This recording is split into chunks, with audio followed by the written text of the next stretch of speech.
A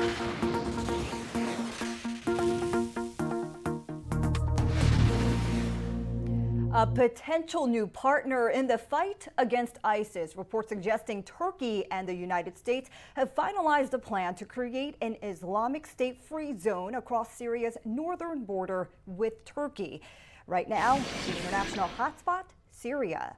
Hello everyone, I'm Elizabeth Third in New York. The plan entails using American air power, Syrian insurgents, and Turkish forces working together to rid ISIS militants from about a 68-mile-long strip. Following this story for us, ABC's Alex Marquardt in Beirut. Alex, many moving parts here, but start us off here with how the mechanics of this Islamic State-Free Zone will work exactly. Hi there, Liz. Well, you noted that it's about 68 miles long. We don't know how deep it's going to be. There have been various reports that it'll be around 40 miles into Syria from the other side of the Turkish border. Now, keep in mind, there's an extremely long, extremely porous border between Turkey and Syria. It's about 560 miles, but they are focusing on this section that's just about 70 miles to create what's being called a safe zone or an anti-ISIS zone, essentially a space that Syrian rebels, that U.S. forces in the sky through fighter jets, and the Turks will attempt to empty of all ISIS fighters. They will attempt. The hope is that it will then be guarded and populated by Syrians. Syrian rebels will be the ones on the ground doing the fighting, making sure that ISIS is kept away. So that not only pushes ISIS back from the Turkish border, which is a major concern for Turkey. It not only takes away some ISIS territory, which of course is a main goal for the Americans, but it would also allow, the Turks say, some Syrian refugees to go back into Syria. Remember that there are 1.8 million Syrian refugees in Turkey. Turkey's taken in more Syrian refugees than any other country. So that's the blueprint right now, but a lot of details need to be ironed out. Foremost among them, one of the biggest questions, who are these Syrian rebels who are going to be on the ground fighting against the ISIS forces? They simply don't know. Of course, there's a whole patchwork of different types of Syrian rebels. Just recently, the U.S. trained some Syrian rebels who have gone back into Syria, but there were just 60 of them. The reports that we're hearing are that they will be moderate rebels, but that, of course, is subjective. What the U.S. considers to be moderate is completely different than what Turkey considers to be moderate. So a lot of questions remain, Liz. A lot of questions, but Alex, talk to us about why it took Turkey so long to get involved here. Again, we're talking about fighting ISIS targets on its border. That's right. Turkey has long been accused by the U.S. and the West of not getting involved in this fight, of not standing up to ISIS in a way that it should. As I mentioned, a very long and porous border. People have accused Turkey of allowing fighters and weapons related to ISIS of crossing that border, and the Turks essentially looking the other way.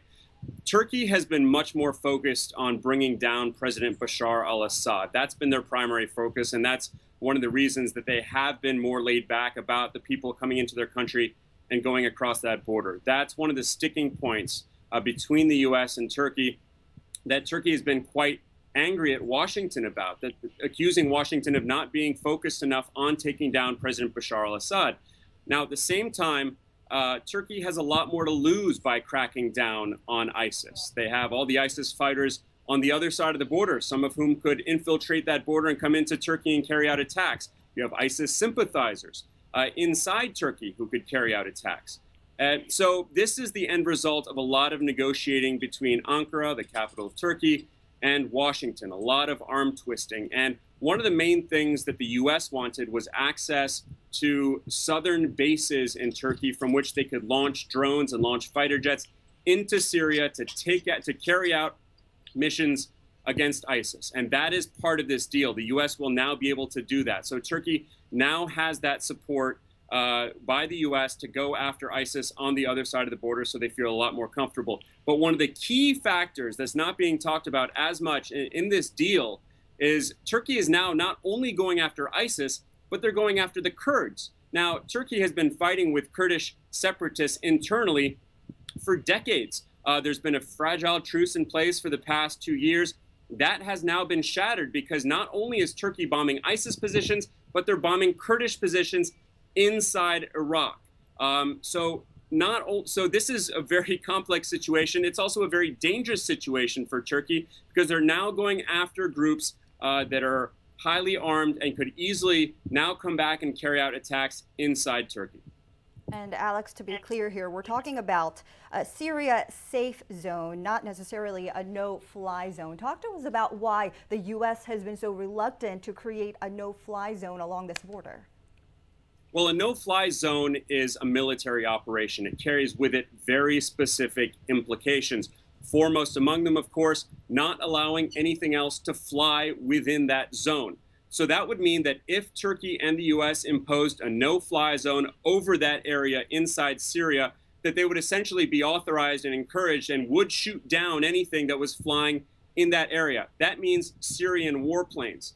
And that is not something that the U.S. is willing to do right now. Imagine a situation in which a Syrian warplane, a fighter jet, were in that space, shot down by the Turks or the Americans. That would create a huge consequences that the U.S. right now does not want to deal with.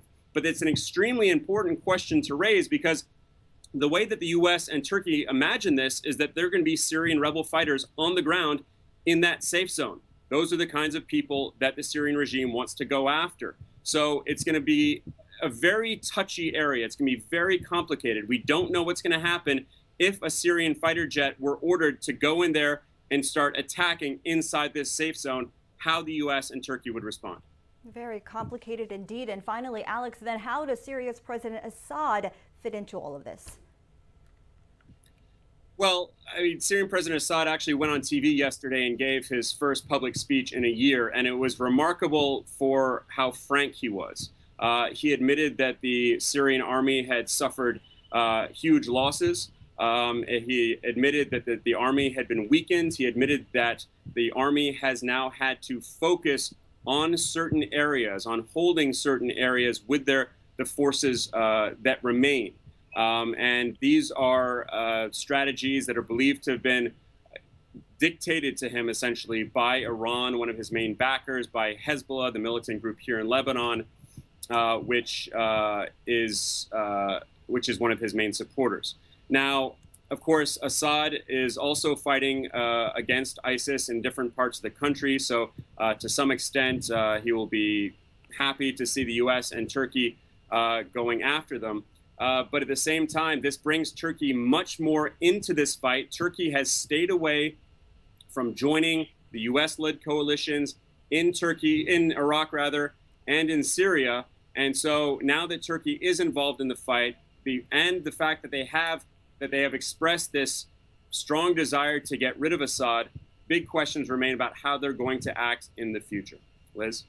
ABC's Alex Marquardt with us from Beirut. Alex, thank you so much for your time. Well, you can keep up with this story in real time by downloading the ABC News app and starring this story for exclusive updates on the go. This is International Hotspot on ABC News Digital. I'm Elizabeth Herr in New York.